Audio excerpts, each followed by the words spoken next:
The Social Security Administration looks at whether you are capable of doing jobs, not whether you would be hired.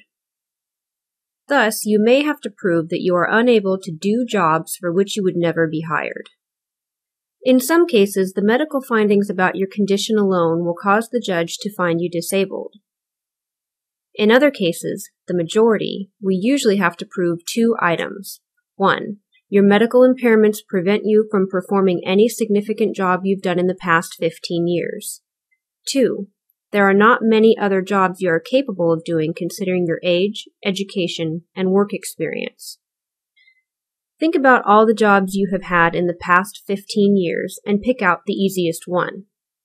If you did that easiest job long enough to learn how to do it and earned a minimum amount of money from that job, we have to prove that you cannot do that easiest job, even if we are certain you would never be hired for that job again, even if the company where you worked no longer exists, and even if the job is no longer available elsewhere. Proving the second item is even more complicated and opposed to common sense. In many cases, we have to prove that you are incapable of doing jobs that we know you would never actually be hired for. This does not mean that you have to be unable to do anything. In fact, very few people who go in front of an administrative law judge are unable to do any job at all. This is an important point to grasp because one way to determine disability is by figuring out what you can do. Then we can determine whether or not jobs within your capacity exist in significant numbers in the economy, considering your age, education, and work experience. The rules that we use for determining disability apply most directly to impairments that limit your physical ability to stand, sit, walk, lift, bend, or work with your hands.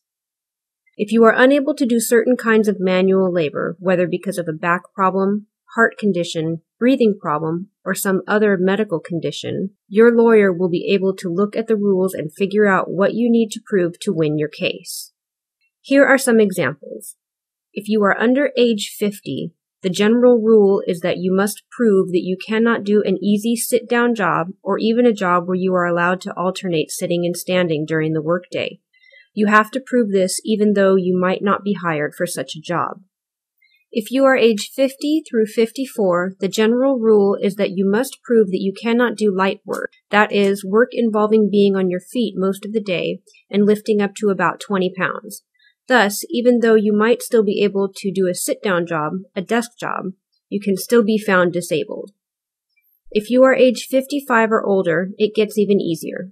The general rule is that you must prove that you cannot do medium work, that is, work involving being on your feet for most of the day, frequently lifting 25 pounds, occasionally up to 50 pounds. Thus, you can even be capable of doing light work and still be found disabled. These issues can get complicated when you had jobs in the past where you learned a lot of skills. The judge will want to know about your work skills, and you must be able to explain them to the judge.